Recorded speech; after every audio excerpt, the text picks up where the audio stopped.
Leo's fingers were small, but they moved like they'd been doing this for a lifetime. Mud caked under his nails, charcoal dust smudged the creases of his knuckles. On the blistered brick wall of an alley wedged between a luxury tower and a row of trash bins that always smelled like sour milk, he dragged a broken shard of blackened coal across peeling paint and made a face appear out of nothing. Not a cute face, not a cartoon, a face that looked back. First, the curve of a cheekbone sharp as a blade, then the shadow under an eye, then the tiny, almost invisible fold of skin at the corner of a mouth that had learned how to hold in words, and then the eyes. Leo always did the eyes last because the eyes were where the wall stopped being a wall. His breath came out in little puffs, fogging in the cold air. Rain had been threatening all afternoon, hanging above New York, like it couldn't decide whether to punish the city or wash it clean. He hunched closer to the brick, using his skinny body as a shield when the wind ran down the alley and tried to steal his heat. He didn't notice the tower's lobby doors across the way, all glass and gold reflecting the sky. He didn't notice the camera mounted above the entrance, its red light blinking like an insect's eye. He only saw the portrait coming alive. A pair of eyes stared out from the wall, now so real it felt like the brick had been waiting years to show someone what it had been holding inside. Leo's charcoal paused. A smile tugged at the corner of his mouth. It wasn't the kind of smile that asked for permission. It was the kind that happened when someone finally breathed after holding it too long. He lifted his hand again to finish the last line, the whisper of a highlight at the edge of the iris. A shadow crashed over him. A sudden splash. Cold, filthy water slammed into the wall like a slap. It hit the portrait first.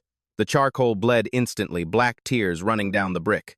Then it soaked Leo's shirt through, soaking him in a stink of mop water and old cigarettes. The eyes on the wall melted. Leo froze, staring at the ruined face as if he could will it back into existence by refusing to blink. A voice thundered down the alley. "What do you think you're doing?" Leo turned. The building manager stood at the mouth of the alley like a judge stepping into a courtroom. He was tall, clean, wrapped in a coat that looked like it had never known rain. His hair was slicked, his jaw tight with the kind of disgust that didn't need a reason to exist. In his hand, he held a bucket that dripped onto the pavement. "You little, filthy thing," the man spat as if the words tasted bitter in his mouth. "You're making the city look like a slum. You think this is your canvas. This isn't some charity wall. This is private property." Leo's throat tightened. He tried to speak, but his voice hid in the back of his mouth. The manager stepped closer. His shoes didn't even touch the puddles. He looked at Leo's wet clothes, the charcoal in his hand, the mud on his knees, and his face twisted like he was looking at something rotten. "You're a stain," he said, loud enough for the alley to hear him echo. "A stain on the neighborhood." Leo flinched. The man shoved him hard. Leo's back hit the wall. His shoulder scraped against brick. He slid down palms, catching himself in the wet grit. The charcoal fragment rolled away and disappeared into a crack. The manager pointed at the ruined portrait like it had offended him personally. "You're lucky I don't call the police," he snarled. "Get out. Get out before I make you." Leo looked at the melting eyes one last time. Then he stood shaking and ran his shoes, slapping the wet pavement, his breath catching like he was trying not to cry because crying was something the city never rewarded. He didn't know that somewhere behind the glass of that luxury tower, a man who owned half the art world was about to notice him. And he didn't know that the portrait wasn't destroyed. Not really. It had simply moved, because some images once born refused to die. A few weeks earlier, before the alley and the water and the word stain, Leo's world was made of smaller things. It was made of the underpass, where the wind always found you. The corner deli that sometimes tossed out bruised apples. The laundromat's warm air vent that felt like a campfire when you stood close enough. And it was made of his pocket always heavier than it looked because he carried treasure in it. Charcoal fragments. Half-snapped chalk. Crayons worn down to nubs.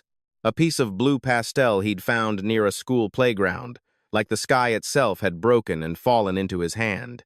He had no backpack, no toy, no phone, but he had these, and he had his sketchbook. Calling it a sketchbook was generous.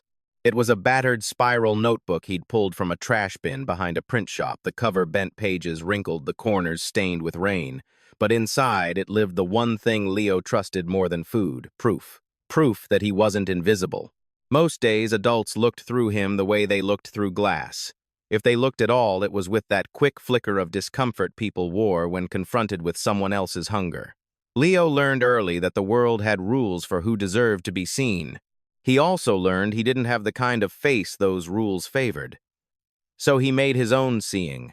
He drew on cardboard, on sidewalk, on the inside of paper bags, on walls that were already cracked and forgotten because he figured nobody could accuse him of ruining what the city had already abandoned. And still, somehow, he got blamed for every mark his hands ever made. On the morning he found the alley beside the luxury tower, the air was gray and rain had been threatening like a held breath. Leo's stomach hurt with that dull, quiet ache that came when yesterday's dinner didn't exist. He walked with his shoulders tucked in as if he could shrink into the city and avoid being noticed. That was when he saw the wall. It wasn't the fanciest wall. It was just brick-peeling paint, old posters torn into scraps. But it had something most walls didn't have: space. A blankness that felt like an invitation. Leo stepped closer, glancing around. The street was busy, but the alley itself was hidden enough that most people didn't bother looking into it. He could hear traffic like distant waves, and somewhere a siren cut through the air, then faded. He reached into his pocket and pulled out a charcoal fragment. His fingers were already black. He began. At first, the portrait was only lines. But Leo's lines were never random. Even when he scribbled fast, there was structure beneath it like bones beneath skin. He watched the shape emerge. Not someone he knew. Not exactly. More like someone he felt, the way loneliness might look if it had a face. He was so focused that he barely noticed the first drops of rain. They were soft at first, tapping the ground like fingertips. Leo kept drawing anyway, letting the water darken the charcoal, deepen the shadows. The eyes were almost finished when the bucket came. Now, weeks later, the memory of the splash still lived in his clothes. Even when they were dry, he felt damp. He ran until his lungs burned. And when he finally stopped, it was under the overhang of a store that didn't want him. The owner came out, yelled something about customers, and Leo moved again because he was used to being moved like a piece of trash someone wanted to kick out of the way. By the time the rain really started, Leo had nowhere to go. That was how he ended up at the luxury tower's entrance that afternoon, soaked, shivering eyes fixed on the glow inside. The lobby looked like another universe. Marble floors so polished they reflected the lights like still water. Walls dressed in art that looked expensive even from a distance. A chandelier hanging above like a frozen explosion of stars. Leo hesitated at the threshold, rain dripping off his hair, his shirt stuck to his skin. The glass doors slid open as someone walked out and warm air rolled over him, smelling faintly of citrus and money. His feet moved without permission. He slipped inside. The warmth hit him like a blanket. For a moment he forgot he was hungry. He forgot he was unwelcome. He simply stood there, breathing, letting the heat sink into his bones. Then he looked down. Mud. His shoes were leaving muddy prints on the marble, dark, wet ovals that looked like accusations. Panic fluttered in his chest. He tried to step carefully, but the marble was too smooth, his shoes too wet. Each step left another mark. And then, like a predator that smelled fear, the building manager appeared. He came out from behind a desk, with the speed of someone who'd been waiting for an excuse. His eyes locked onto the footprints first, then snapped up to Leo's face. His nostrils flared. "What are you doing in here?" he barked, loud enough that heads turned. "Are you out of your mind?" Leo backed up instinctively, shoulder curling inward. "Aye," he tried. The man didn't let him finish. He grabbed Leo by the collar, fingers tight, yanking him forward as if Leo weighed nothing. "Get out!" The manager hissed, his voice lower now, sharper. "You don't belong here. Look at this floor. Look at what you did." Leo's throat squeezed shut. The warmth that had felt like a blanket now felt like a spotlight. People stared. A woman near the elevators frowned, clutching her purse tighter. A man in a suit shook his head like Leo was a lesson in what happened when society failed. Leo's cheeks burned. He whispered. Just what the manager snapped. Just trying to ruin something beautiful, just trying to infect the place. He jerked Leo toward the doors. Leo stumbled, his wet shoes slipping, his hands flailing for balance. That was when the revolving door at the far end of the lobby turned, and Julian Vance walked in. He entered like he owned the air. Not loud, not flashy. but the space adjusted around him the way crowds part instinctively for someone whose name has weight. Julian Vance was the CEO of the largest art auction conglomerate in New York. People didn't say his name casually. They said it the way they said storms or verdicts. He was known for being cold, for calculating value the way surgeons measured incisions. He wore a charcoal gray coat that probably cost more than Leo's entire life so far. His hair was dark, neat, his face composed as if emotion was something he kept locked in a room far from public view. Behind him walked assistants, security, and two reporters with cameras, their microphones already raised. It was the kind of entrance that suggested the building belonged to him, even if it didn't. The manager's grip on Leo tightened immediately, like a man caught stealing who tries to hide his crime by pressing it harder into the shadows. "Mr. Vance," the manager called, voice transforming into syrup. He released Leo only long enough to straighten his own coat, then grabbed the boy again as if presenting him like proof of his own loyalty. "I'm so sorry you have to see this. We had an issue." This child broke in and tracked filth all over the marble. Julian's gaze swept the lobby. He saw the mud prints. He saw the gawking tenants. He saw the manager's hand clenched around a small collar. Then, his eyes landed on Leo. Leo stared back. His face was calm, but his eyes weren't. His eyes were the eyes of someone who had learned that adults could decide your fate in a heartbeat. Julian's expression didn't change, but something in the air shifted anyway, like a thin wire tightening. The manager laughed nervously. "Don't worry, sir. I'll get him out of here. I'll make sure he never let him go," Julian said. 2 words. Flat, quiet. The manager blinked as if he hadn't heard correctly. Sir, Julian didn't raise his voice. He didn't need to. I said let him go." The manager's hand loosened reluctantly, like someone peeling fingers off a ledge. Leo stepped back, rubbing his neck. His collar was stretched, and a small tear showed where the fabric had been tugged too hard. One of the reporters leaned in, sensing drama. Cameras tilted. The lobby, which had been a place of routine luxury, suddenly felt like a stage. Julian's eyes flicked down to the floor near Leo's feet. Something had fallen. A notebook. Leo's sketchbook had slipped from under his shirt when the manager yanked him. It lay open on the marble pages, splayed like a wounded thing. The manager snatched at it. "This is probably stolen too. Leave it," Julian said again. The manager froze, hand hovering. Julian stepped forward. His shoes made no sound on the marble. He looked like a man walking into a gallery, except the art on the floor was a battered notebook with smudged pages. He bent down and picked it up. The reporter's camera zoomed. Julian flipped through the pages with the clinical speed of someone evaluating inventory. At first glance, it looked like messy scribbles, faces half-formed, lines layered over each other, smudges where charcoal had been rubbed with a thumb. But then, Julian's eyes slowed. He paused on a page where Leo had drawn a subway car. Not just the seats and poles, the way the light fell through the windows, the subtle bend of a passenger's spine, the tension in their shoulders, the reflection in the glass faint but there, showing another figure behind them. Perspective. Not learned perspective. Not the kind children copied from books. Instinctive perspective. Julian's brow tightened almost imperceptibly. He turned another page. A hand, not a cartoon hand. A hand drawn with bone structure, tendon lines, the weight of the palm, the slight twist of the wrist that only came from watching real hands in real moments. Julian turned another page and saw a portrait unfinished but haunting. The eyes already there, staring out alive.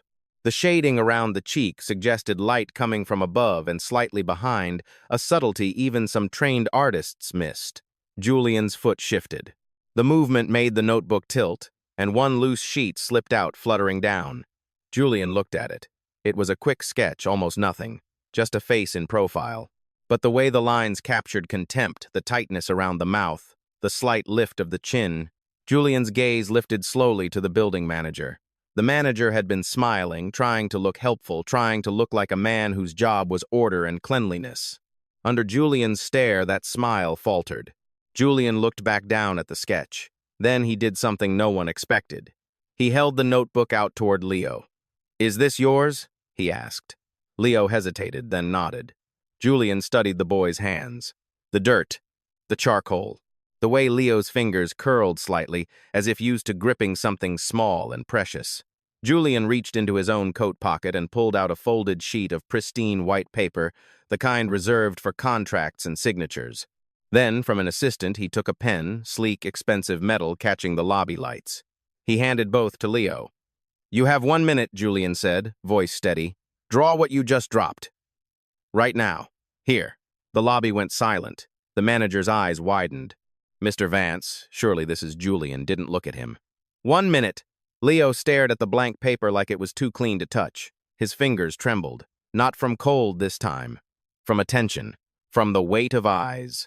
People in the lobby were watching. Tenants, security guards, reporters. The cameras made small, mechanical sounds as they adjusted focus, hungry for whatever came next. Leo swallowed. Then he took the pen. It felt strange in his hand, too smooth, too heavy, like holding something that belonged to another world. For a heartbeat, he froze as if afraid the ink would betray him.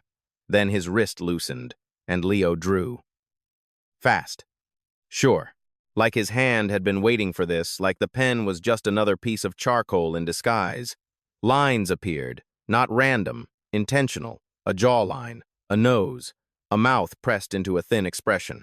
The eyes came quickly, sharp, narrowed, aimed downward, as if looking at someone beneath them. Leo's pen moved without hesitation, capturing the tiny details that made a face cruel. The slight wrinkle at the bridge of the nose, the tension in the cheek, the way the lips curled not into a smile but into a sneer. People leaned in. One of the reporters whispered, "Is he?" Drawing the manager. Leo didn't look up. He didn't need to. The drawing was merciless, not exaggerated, not caricatured. It was truth. When Leo finished, he slid the paper forward with both hands as if offering something fragile. Julian took it. The manager tried to laugh. Very funny. Kids these days. But the laughter died in his throat when Julian turned the paper around so everyone could see. A collective sound rose from the lobby, part gasp, part murmur. Because the face on the page wasn't just similar to the manager. It was the manager caught in the exact moment he had been looking at Leo like dirt. The expression was so accurate it felt like someone had taken a photograph of the man's soul. The manager's cheeks turned red. His eyes darted to the cameras. Julian's gaze stayed on the drawing a moment longer than necessary. Then he looked at Leo. "How old are you?" Julian asked. Leo's voice came out small. 8. Julian nodded once as if that confirmed something inside him. He handed the paper to an assistant without taking his eyes off Leo. "Get him something warm," Julian said to no one and everyone. "A towel. Food." The manager sputtered. "Mr. Vance, you can't. This is a private building. This child is trespassing. He's a child," Julian cut in, finally turning to him. "Yes, that's what he is." The manager's mouth opened, then closed. Julian stepped closer just enough to make the manager lean back instinctively. "You said he was a stain," Julian said quietly. The manager's eyes flicked around, desperate. "I didn't mean, sir, I was just trying to maintain standards. For the tenants. For you." "For me," Julian repeated, almost amused. He glanced toward the reporters who were filming every second. Julian's voice remained calm, but it carried. "Standards aren't marble floors," he said. "Standards are what you do when someone smaller than you is cold and afraid." The manager's face tightened. He couldn't argue without making himself look worse. Julian turned away from him, already finished. He crouched slightly so his eyes were closer to Leo's level. "What's your name?" he asked. Leo hesitated. Names were dangerous. Names made you real, and being real meant people could hurt you more specifically. Still, something about Julian's voice, cold, yes, but not mocking, made Leo answer. "Leo." Julian repeated it once, tasting the sound as if it mattered. "Leo," he said, "do you want to draw somewhere dry?" Leo's chest tightened again. He didn't know how to want things. Wanting usually ended in disappointment. I don't know," Leo whispered. Julian nodded as if that was an honest answer. "You don't have to know," he said. "Just come." The lobby doors opened again, letting in a burst of rain and wind, but inside the air stayed warm. Leo took one step, then another, following Julian Vance as if following a shadow that might lead to light. From that day, the city began to tilt. Not kindly, not magically, but in a way that made cracks appear in the walls Leo had always believed were unbreakable. Julian didn't take Leo to a penthouse immediately. He didn't wrap him in a fairy tale. Julian Vance didn't believe in fairy tales. He believed in contracts, in ownership, in things proven. Instead, he took Leo to a conference room in the tower glass walls, a long table, a view of the city like a painting that never ended. Assistants hovered, unsure how to behave around a child who looked like he belonged outside. Leo sat on a chair too big for him, feet not touching the floor towel around his shoulders. Someone brought him hot soup in a paper cup. Leo held it with both hands, letting the warmth seep into his fingers before he dared sip.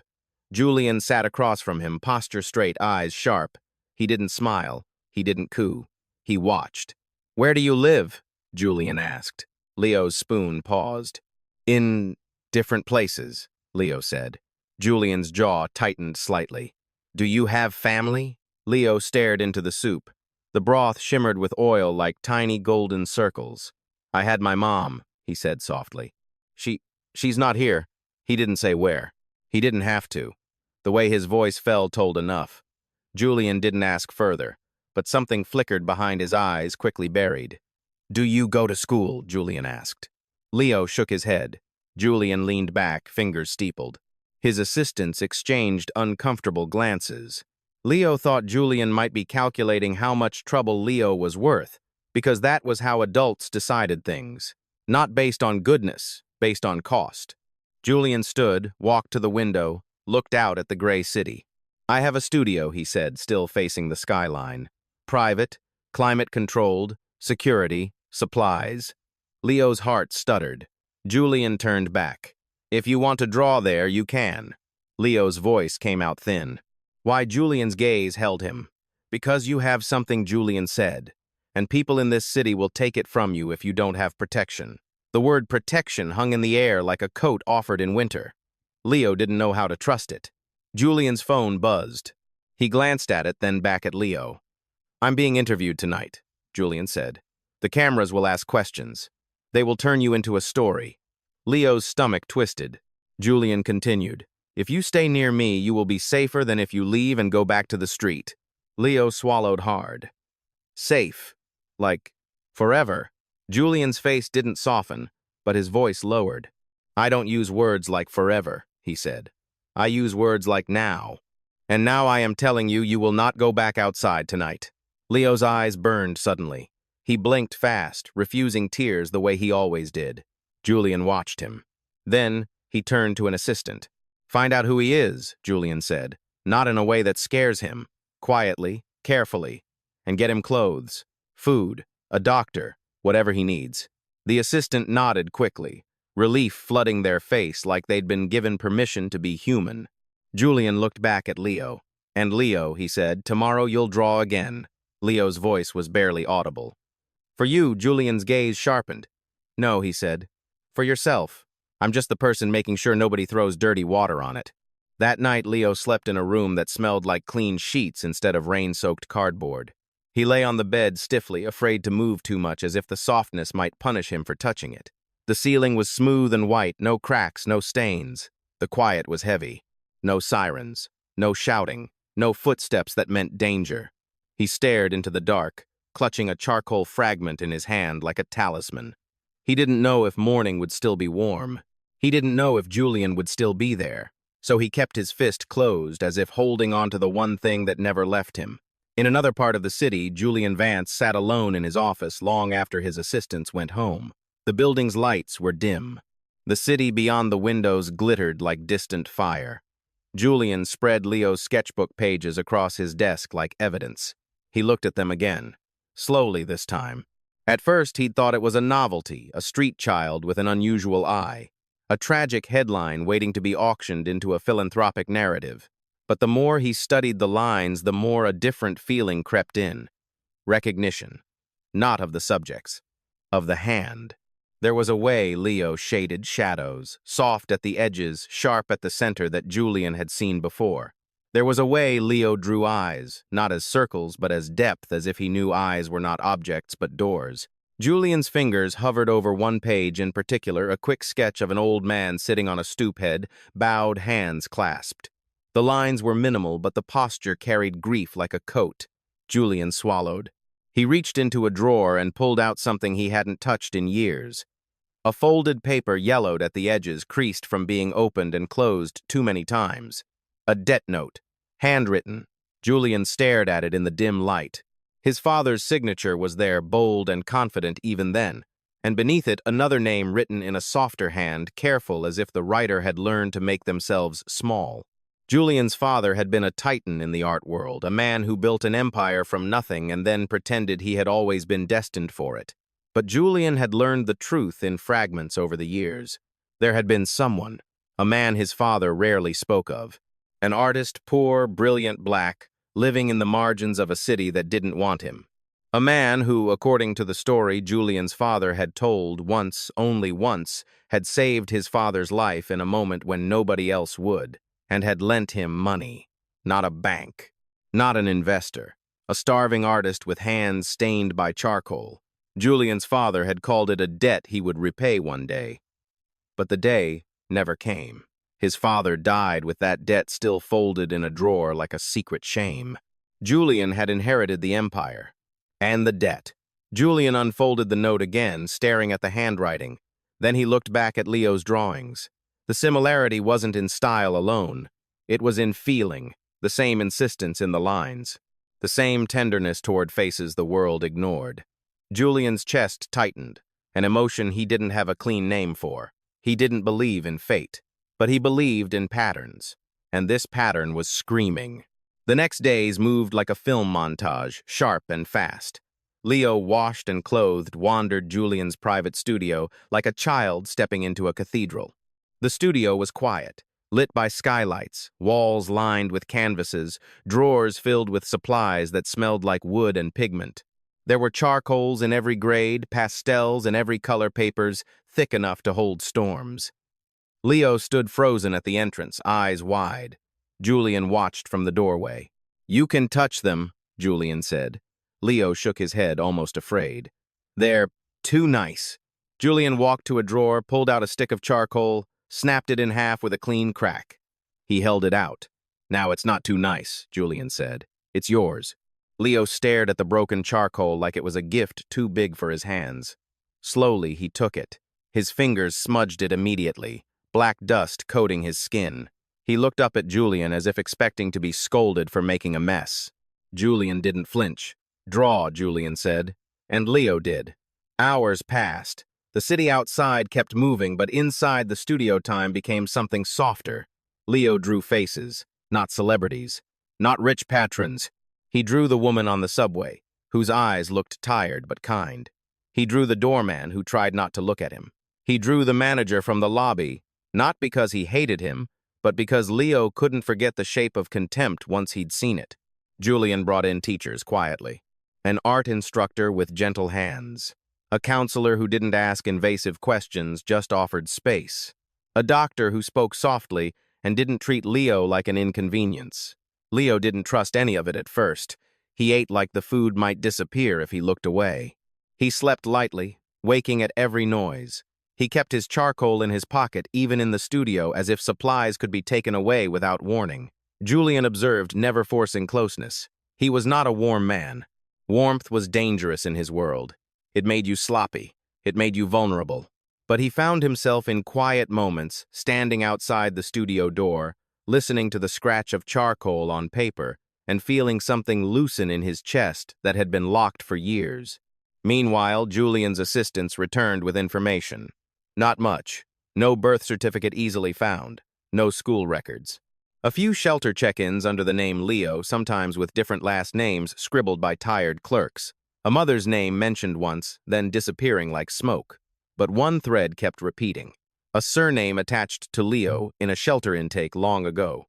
A surname Julian had seen on the debt note. Julian sat in his office holding the report, his jaw tightening. He looked at the surname, then at the note, then out at the city. His father's voice echoed in memory, faint like an old recording. "He saved me. When I was nothing.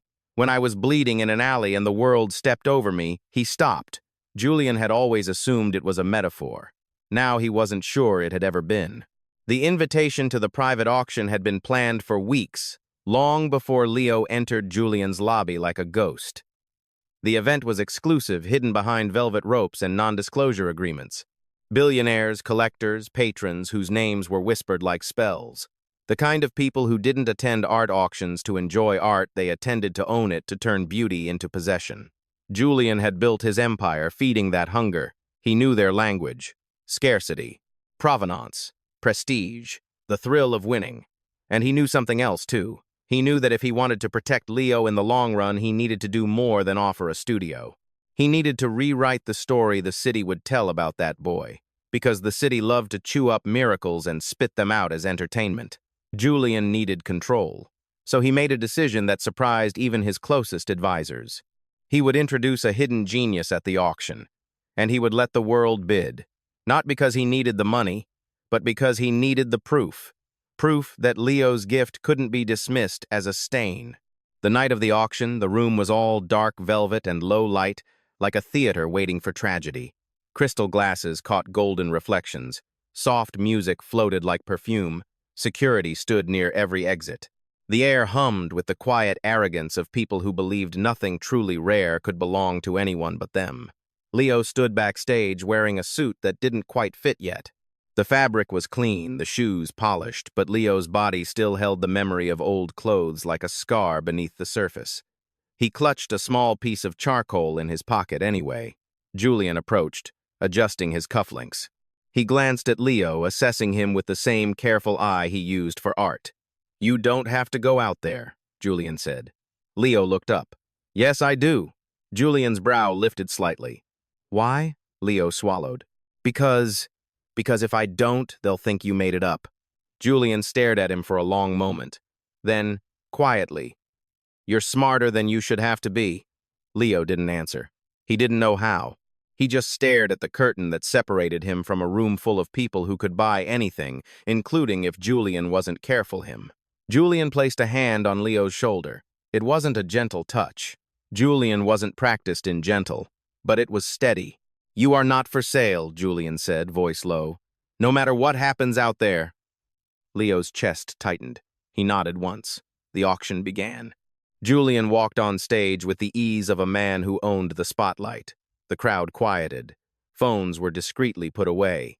Eyes sharpened. A large canvas stood on an easel behind him, covered by a black cloth. Julian's voice carried smooth and controlled. "Tonight," he said, "I present a work that has never been seen publicly. A piece created by an artist who has remained invisible, not by choice, but by circumstance." A ripple of interest moved through the room. Collectors leaned forward like sharks catching scent.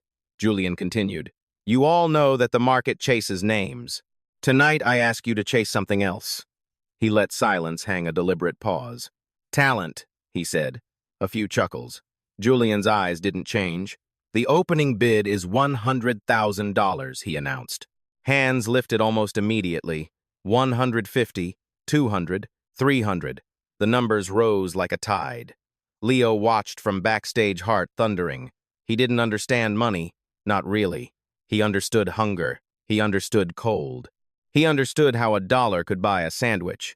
But hearing these people toss hundreds of thousands around like breath made his stomach twist. The bids climbed. $500,000, $1 million. The room buzzed with excitement now, not because they'd seen the art, but because they smelled a win. $2 million was called, and the room went almost reverent, like they'd reached a sacred threshold. That was when a man near the front stood, a smile sharp as glass. He wore a suit, too, perfect hair, silvered at the temples, eyes gleaming with the pleasure of disruption. Elliot Crane, a rival, a collector. A man who loved embarrassing Julian Vance almost as much as he loved owning rare things. Crane's voice rang out. "This is a charming performance, Julian," he said.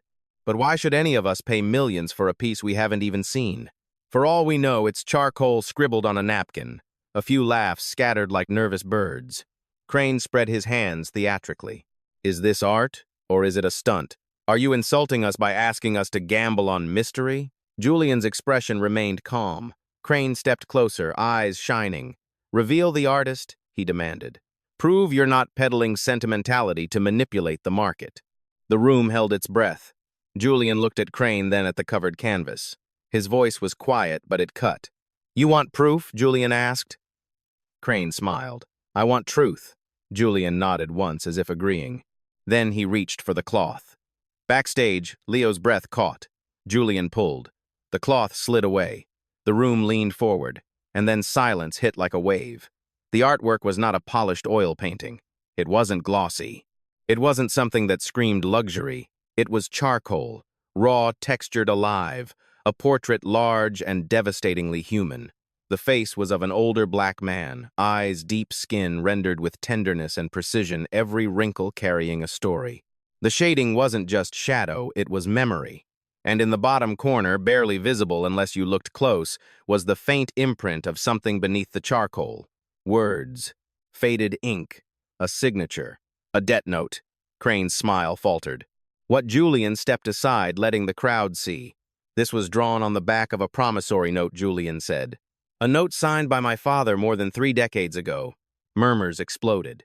Julian's gaze swept the room, landing on faces that suddenly looked uncertain, as if they'd stumbled into a story larger than their wallets. Crane's voice sharpened.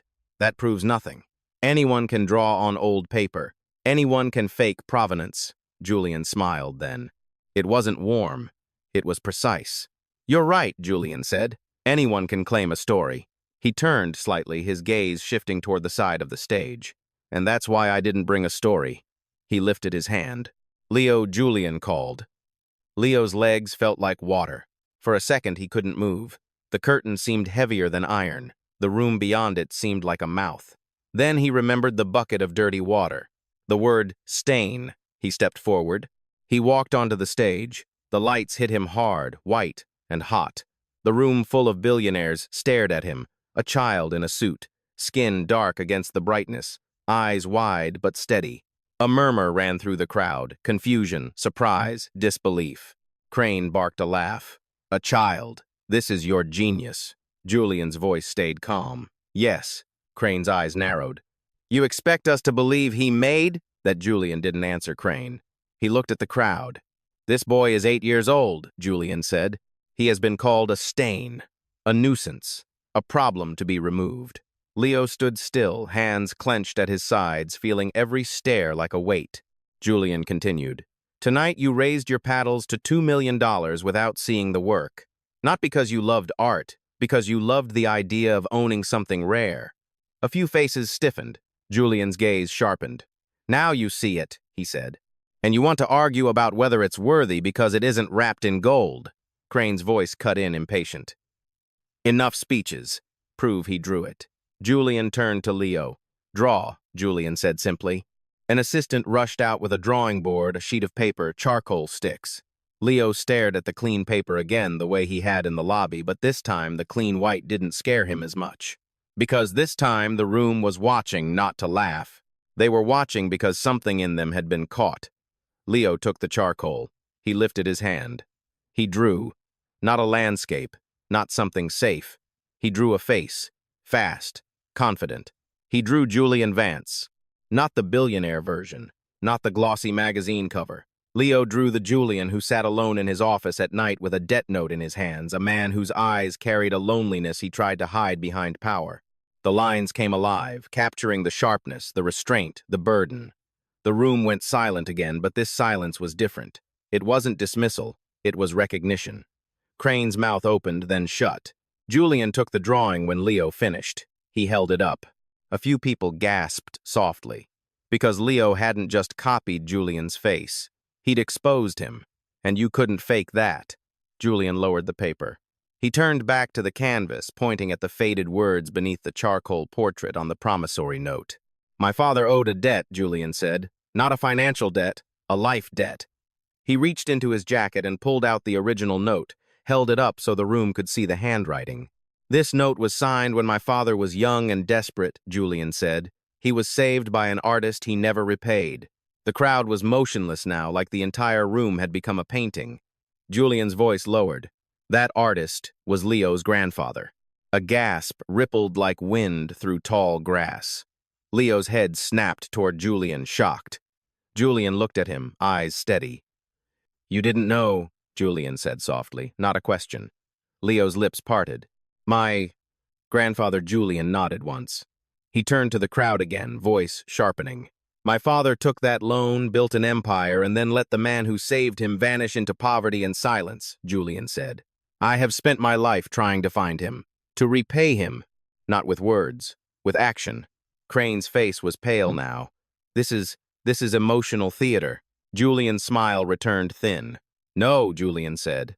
This is accountability. He placed a hand on Leo's shoulder again, steadying him. This painting is not for sale, Julian announced. A stunned murmur rose. Julian's voice cut through it. I brought it here to tell you something, he said. From today, Leo is family. The room froze. Julian continued. A percentage of my company of this empire is legally his, not charity, not a marketing campaign, a rightful inheritance of the debt my family never paid. The words landed like thunder. Crane's jaw clenched. You can't just... Julian turned to him, eyes cold. I can, Julian said. And I will. He faced the crowd, voice firm. And there will be changes, Julian said. Starting tonight, our company will launch a program to search for abandoned talent, not to exploit it, but to protect it. We will fund shelters, schools, studios. We will create pathways so that the next child with charcoal on their hands isn't thrown into an alley like trash.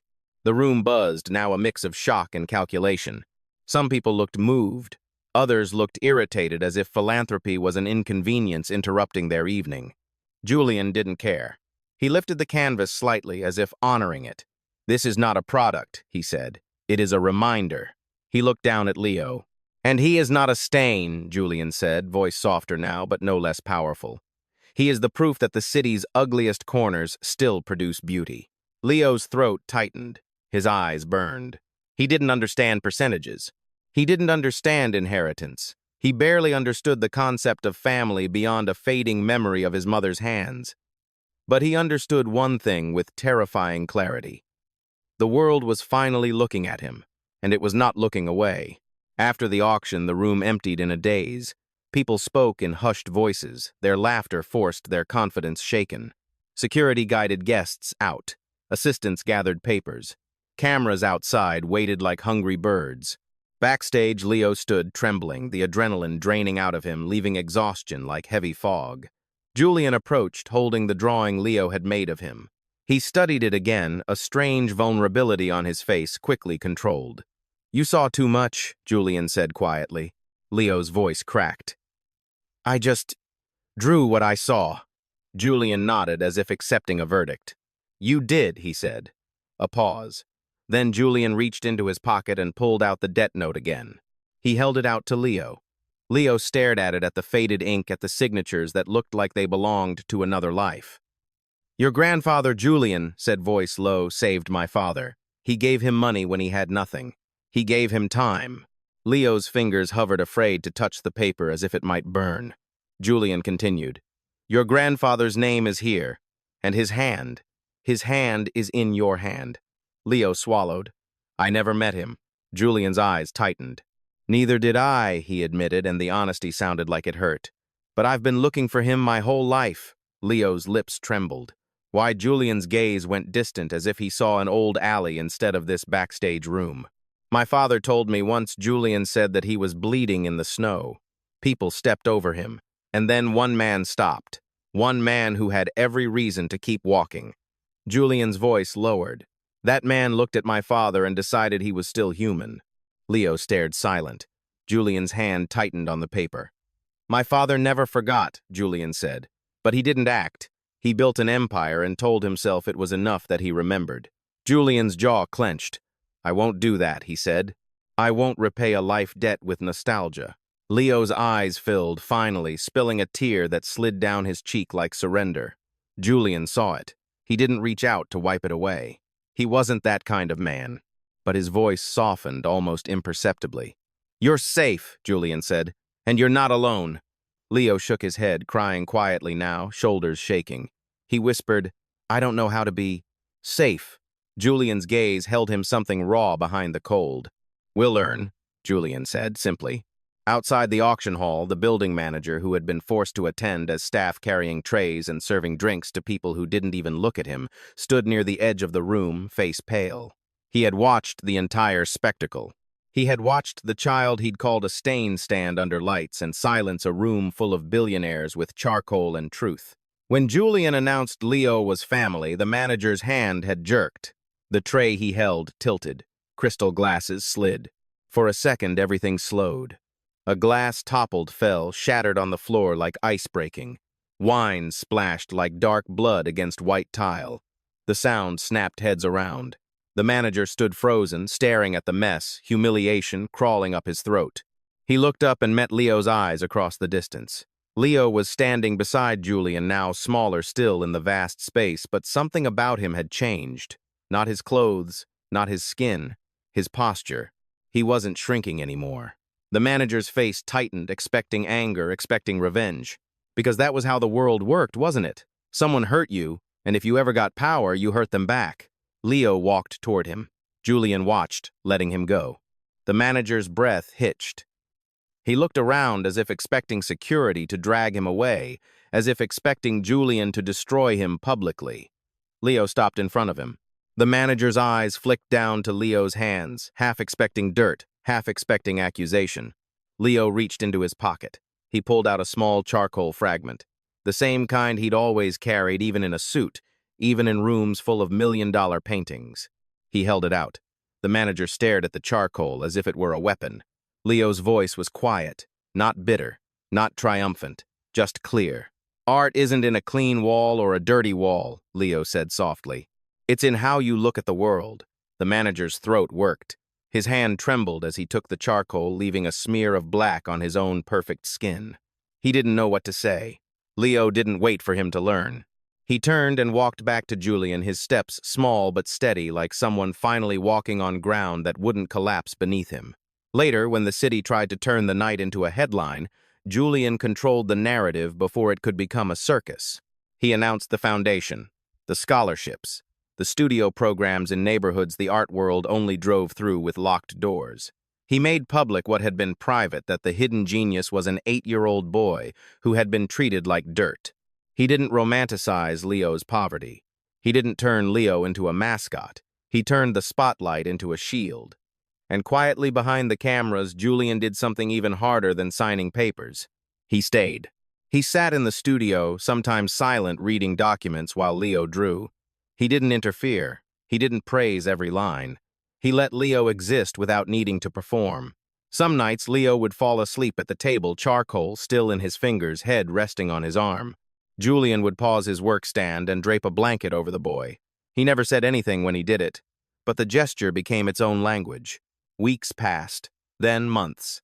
Leo began to eat without fear of the food disappearing. He began to sleep deeper.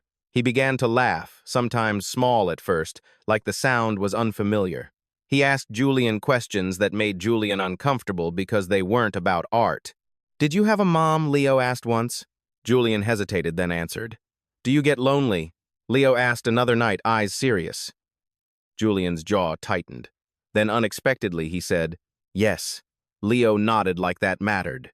Like that made Julian less frightening. One rainy afternoon, rain tapping the windows softly like it had finally learned to be gentle. Leo stood in front of a fresh canvas in the studio. Julian watched from behind, arms folded. Leo drew an alley wall. Not cracked and dirty like before, but still a wall. And on that wall, Leo drew eyes. Not melting this time. Eyes that held. When Leo finished, he turned to Julian. "Can we put it somewhere people can see?" Leo asked. Julian studied the canvas. He thought of his father, of the debt note, of the artist who saved a life and vanished. He thought of Leo's small hands, now steadier, still stained with charcoal, because some stains weren't stains at all, they were proof you'd touched something real. Julian nodded. "Yes," he said. "We'll put it where nobody can pretend not to see." And for the first time, Leo smiled without fear. Not because the city had suddenly become kind, but because he had learned something stronger than kindness. He had learned that even in a world that tried to scrub him away, his lines could stay. If this story left a mark on you, if you've ever felt like the world called you a problem just for existing, leave a quiet message for Leo in your heart. Sometimes the smallest hands carry the kind of light that changes whole rooms.